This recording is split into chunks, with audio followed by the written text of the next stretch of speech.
नमस्कार दोस्तों, मैं सुनील कुमार आपका स्वागत करता हूं आपके अपने चैनल क्या ऐसा होता है में। दोस्तों, राहु के लक्षण राहु के या केतु के दोनों तरह से मान सकते हैं। हालांकि अगली वीडियो में आपको बताऊंगा कि राहु और केतु एक साथ कभी नहीं रह सकते। आप राहु के साथ सूर्य को देख सकते हैं, आप राहु के साथ बुध को, गुरु को, चंद्र को, शुक्र को देख सकते हैं, लेकिन कभी भी किसी भी कुंडली में आपको राहु और केतु एक साथ दिखाई नहीं देंगे। ये आने वाली वीडियो में बताऊंगा। फिलहाल मैं आपको कुंडली में, ये देखिए कुंडली में आपको ये 12 भाव दिखाई दे रहे हैं। ठीक है, 12 भाव, हर भाव का स्वभाव अलग अलग होता है। आज मैं अपनी वीडियो के माध्यम से आपको बताने जा रहा हूं कि 1, 2, 3 मतलब इस तरह से अगर कुंडली में आपकी में राहु है तो क्या लक्षण हो सकते हैं और उसके लिए आपको क्या उपाय करना चाहिए, ये आज पूरा वीडियो देखिए।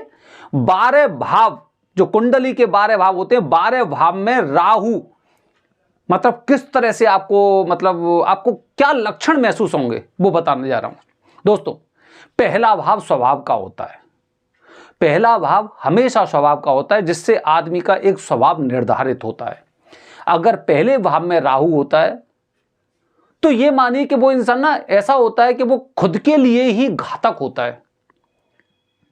अचानक से गुस्सा आना, बहुत ज्यादा क्रोध करना, नशे का सेवन करना, इस तरह की चीजें उसके जीवन में हमने देखी हैं। ऐसे इंसान एकदम तुरंत ही घातक हो जाते हैं और एक बार जो ठान लेंगे ना, चाहे वो गलत का रास्ता हो या सही का रास्ता हो, ये लोग नहीं मानते, क्योंकि स्वभाव में इनके में राहु उपस्थित हो गया है। अपना खुद ही नुकसान करेंगे और उसके बाद इन्हें शर्मिंदगी भी होती है कि मैंने ये क्या कर दिया।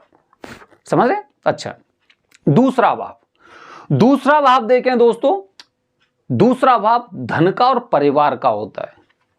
अगर दूसरे भाव में राहु उपस्थित है तो मान के चलिए आप धन का आपके का नाश होने वाला है।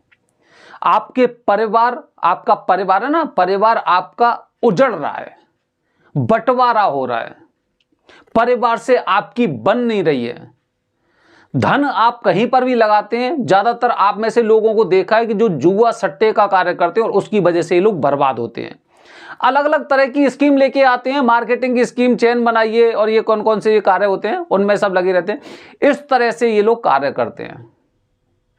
मतलब ये गुरु का घर है। दूसरा भाव गुरु का होता है, धन और परिवार का गुरु का भाव होता है। इसमें राहु उपस्थित होके आपके अंदर ना एक बहस करने की आदत होती है कि आपका स्वभाव ऐसा हो जाता है कि आप हर किसी से बहस करने लग जाते हैं। आपको ये नहीं पता है कि ये हमारे गुरु हैं या फिर हमारे पिताजी हैं, बुजुर्ग हैं, दादाएं कौन हैं। इनका उद्देश्य हमेशा मुंह से कुछ ना कुछ बोलना। इनके आसपास देखेंगे ये गंदगी में ज्यादा रहते हैं लोग, और इन्हें ना कोई फर्क नहीं पड़ता। ये सोचते हैं कि सब ठीक है। अगर ये स्टूडेंट हैं, बच्चे हैं, तो इनकी किताबें देखना, किताब कॉपी इनकी बिखरी पड़ी रहती हैं। अगर इनकी शादी हो चुकी है तो आप ये मानिए कि इनके पति पत्नी के बीच में तनाव उत्पन्न होता है। ऐसी समस्या सी हम लोगों ने देखी है। तीसरा भाव देखिए दोस्तों। तीसरा भाव होता है भाई बहन और वीरता का।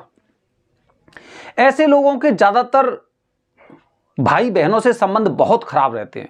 या तो इनके भाई बहन होते नहीं हैं, और अगर होते हैं तो उनसे संबंध इनके बहुत खराब होते हैं। छोटी छोटी बात ये दिल पर ले जाते हैं। छोटी छोटी बातों से बीच में एकदम विवाद उत्पन्न हो जाता है, और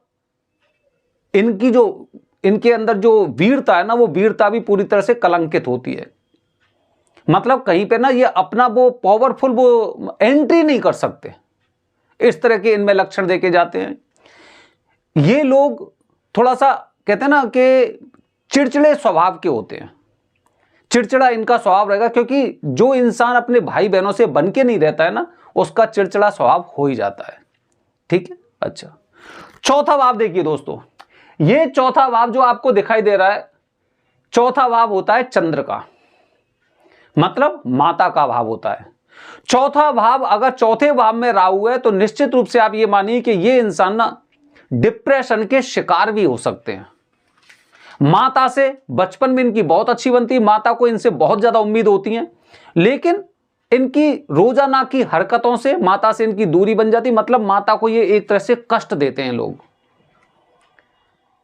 चंद्रमा कलंकित होता है, पैसा ये एक तरह से बहुत बुरी तरह से लौटाते हैं, बहुत बुरी तरह से पैसा लौटाते हैं।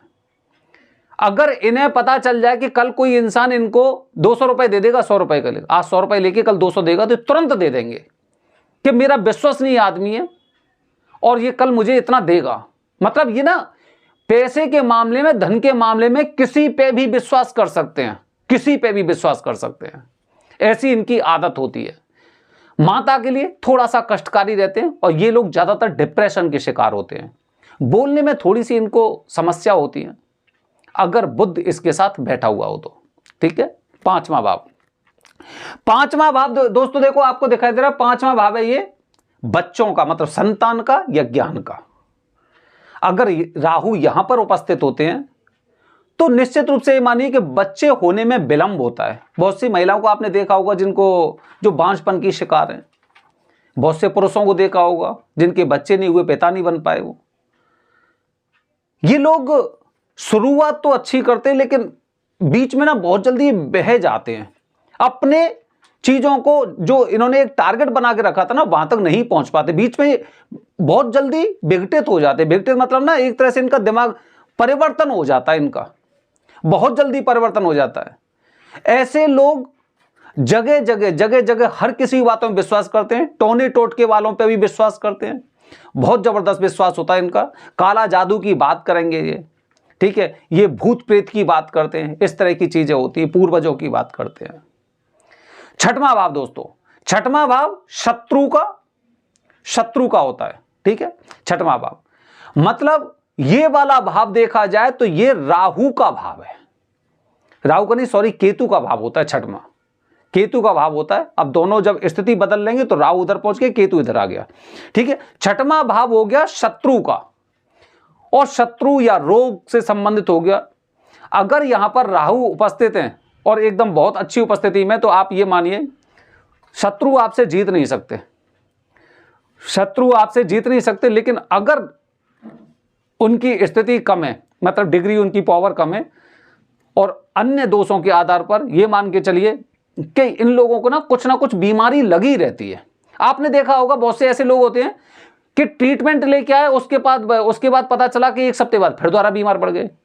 हॉस्पिटल से डिस्चार्ज करके लाए, उसके बाद पता चला कि फिर दोबारा से हॉस्पिटल में एडमिट करना पड़ा इन्हें। मतलब शत्रु या बीमारी की चपेट में ये लोग बहुत ज्यादा आते हैं। अगर आप बार बार बीमारी की समस्या से ग्रसित है ना, तो निश्चित रूप से आपको यह देखना होगा कि हो सकता है कि आपकी कुंडली में इस तरह का कोई राहु का दोष है। ठीक है, सप्तम भाव, सप्तम भाव मतलब परिवार या विवाह, पार्टनर। अगर सप्तम भाव में राहु है तो आपकी पत्नी से या आपके पति से आपके संबंध अच्छे नहीं रह सकते हैं, समस्याएं उत्पन्न होंगी, निश्चित रूप से समस्याएं उत्पन्न होंगी। और हो सकता है कि आपका पति मांस मदिरा का सेवन करता हो, आपकी बात नहीं मानता हो, आपकी परवाह नहीं करता हो। ठीक है, लेकिन ऐसे लोग ऐसे हमने देखे हैं कि ये लोग रात में इनका स्वभाव अलग होता है, सुबह इनका स्वभाव अलग हो जाता है। ये बहुत जल्दी गिरगिट की तरह रंग बदलते हैं, इस तरह का हमने देखा है ये जिनके सप्तम भाव में राहु होता है। अष्टम भाव, अष्टम भाव दोस्तों, अष्टम भाव का मतलब आयु से संबंधित। अगर यहां पर राहु उपस्थित होता है तो ऐसे लोगों को ना बार बार कुछ ना कुछ चोट लगती रहती है, कभी किसी से चोट लग रही है, कभी किसी से चोट लग रही है, इस तरह की। मतलब आयु से संबंधित ये मान लो कि आपको कभी एक्सीडेंट हो रहा है, कभी चोट लग रही है, कभी कुछ हो रहा है, कभी कुछ हो रहा है। एक तरह से बीमारी मान सकते हैं, चोट मान सकते हैं। ठीक है, जो शरीर को पीड़ा होती रहती है। काफी बार ऐसा होता है जैसे कि कभी किसी जानवर ने मार दिया, कभी देखते हैं कि कभी कोई ऐसा जो जहरीला कीड़ा है वो खा गया, इनको चींटियां खा गई, इस तरह की चीजें इनके उसमें होती हैं। देखिए हमने नमा भाव दोस्तों होता है पिता का, धर्म का, ज्ञान का। ठीक है, अगर इस भाव में राहु है तो आप ये मान के चलिए पिता से आपके संबंध खराब रहने वाले हैं, पिता से आपके संबंध खराब रहेंगे। आप अपने पिता के विरोध में कुछ भी कर सकते हैं। ऐसे लोग, इनकी पिता से इनकी बनती नहीं है, ये कुछ भी कर सकते हैं अपने पिता के विरोध में। अगर कोई दुश्मन भी कहता ना कि ये काम कर ले, ये तेरे पिता को अच्छा नहीं लगता, तो ये कर लेंगे। मतलब पिता का विरोध करते हैं, धर्म का विरोध करते हैं, ना धर्म कर्म से कोई लेना देना नहीं। ये हमेशा ये सोचते हैं कि धर्म हमें खाने को नहीं देता, ज्ञान से हमें कुछ प्राप्त नहीं होगा, पिता ने हमारे लिए क्या किया है, इस तरह की चीजें इनके दिमाग में आती हैं। ये अपने लिए खुद ही घातक होते हैं, अपने लिए खुद ही घातक होते हैं। और ये बात इनको समझ में आती करीब 40-45 साल के बाद। ये होता है 10वां भाव। दोस्तों 10वें भाव में अगर राहु है तो 10वां भाव होता है दोस्तों कैरियर का या व्यवसाय का, कैरियर या व्यवसाय। मतलब ये मानिए कि यहां से राहु ना आपके पूरे जीवन को ड्राइव करता है, जैसे गाड़ी को ड्राइव करते हैं, क्योंकि आपके व्यवसाय को, आपके कारोबार को, आपके कैरियर को यहां पे ग्रहण लगा चुका है। तरक्की नहीं मिल पा रही, नौकरी कर रहे हैं तो उससे हमारा काम नहीं चल पा रहा है, बार बार नौकरी बदलनी पड़ रही है। व्यवसाय मतलब एक बिजनेस करने का मूड होता है लेकिन डर जाते हैं, करते हैं तो उसमें नुकसान होता है, इस तरह की चीजें होती हैं। और 11वां भाव, 11वां भाव दोस्तों, 11वां भाव हो गया 11वां भाव हो गया आपका आय का और लाभ का। मतलब इस तरह में अगर 11वें भाव में अगर राहु होता है तो आप ये मान के चलिए कि आप ना खूब मेहनत करिए, लेकिन उसके पश्चात भी आपको ना सफलता नहीं मिलने वाली। मतलब लाभ में आपको कमी होने वाली है, लाभ में कमी होने वाली है। ठीक है, तो यहां पे आपको थोड़ी सी समस्याओं का सामना करना पड़ सकता है, क्योंकि जिस इच्छा से, जिस उम्मीद से आपने मेहनत की थी उसके अनुसार आपको लाभ प्राप्त नहीं हो रहा है, लाभ प्राप्त नहीं हो रहा है।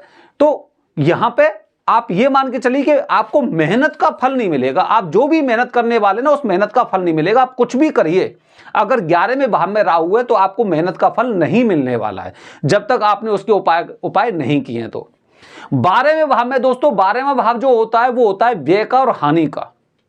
हालांकि ये केतु का घर होता है। अगर यहां पे केतु महाराज अगर स्ट्रांग बैठे रहते ना तो इंसान के जीवन में कोई समस्या पैदा नहीं होती है। राहु यहां पे उपस्थित होते हैं, और अगर नीच और इधर उधर के जो दोष हैं, चाहे शनि दोष हो गया, ग्रहण दोष हो गया, पितृ दोष हो गया, कालसर्प दोष हो गया, कुछ भी हो गया, तो तब ये थोड़ा सा जटिल हो जाते हैं। क्योंकि आप जो रास्ते से, जिस भी मार्ग में अगर आप पैसा लगाने वाले हैं तो आपको हानि होने वाली है।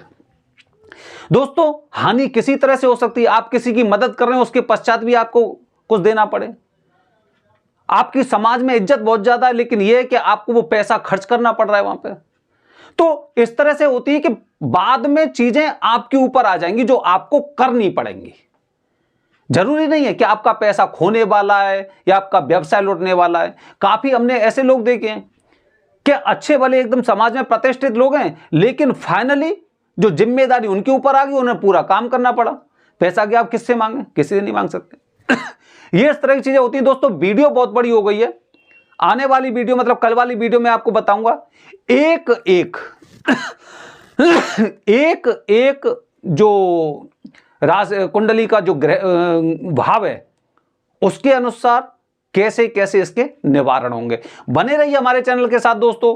एक एक भाव के आधार पर बताऊंगा आपको, एक भाव के पहले भाव में है तो आपको क्या करना चाहिए, क्या सर्वश्रेष्ठ है। हर हर महादेव, हरि ओम।